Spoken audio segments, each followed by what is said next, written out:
ಸಮುದಾಯ ಇವತ್ತು ಆಡಳಿತ ಪಕ್ಷವನ್ನು ನಮಗೆ ಆಗಿರುವಂಥ ಅನ್ಯಾಯವನ್ನು ಖಂಡಿಸಿ ಇವತ್ತು ಒತ್ತಾಯವನ್ನು ಮಾಡ್ತಾ ಇದೆ.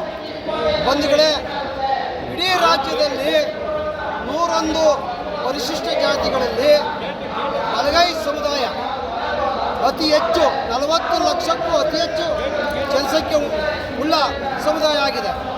ಆದರೆ ಇವತ್ತು ರೋಸ್ಟರ್ ಪದ್ಧತಿಯಲ್ಲಿ ನಮ್ಮನ್ನು ಎ ಮತ್ತು ಬಿ ಸಿ ವರ್ಗೀಕರಣ ಮಾಡಿ ಇವತ್ತೇನು ಬಿ ವರ್ಗೀಕರಣ ಆಗಿದೆಯೋ ಆ ವರ್ಗೀಕರಣದ ಮುಖಾಂತರ ನಮಗೆ ಸಾಮಾಜಿಕ ಮತ್ತು ಶೈಕ್ಷಣಿಕ ಮತ್ತು ಉದ್ಯೋಗದಲ್ಲಿ ತೀರ ಅನ್ಯಾಯವನ್ನು ಆಗ್ತಾ ಇದೆ. ಅದನ್ನು ಈ ರಾಜ್ಯದ ಬಲಗೈ ಸಮುದಾಯದ ಎಲ್ಲ ಮಂತ್ರಿಗಳು, ಶಾಸಕರು, ಈ ರಾಜ್ಯದ ಮುಖ್ಯಮಂತ್ರಿಗಳು, ಇವತ್ತೇನು 34 ಜನ ಕ್ಯಾಬಿನೆಟ್ ಇರುವಂಥ ಮಂತ್ರಿಗಳ ಸಮೇತ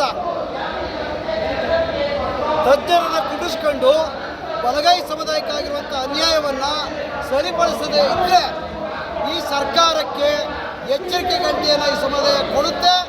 ಬುದ್ಧಿಯನ್ನು ಕಲಿಸ್ತೀವಿ, ಉಗ್ರವಾದಂಥ ಪ್ರತಿಭಟನೆ ಮಾಡ್ತೀವಿ.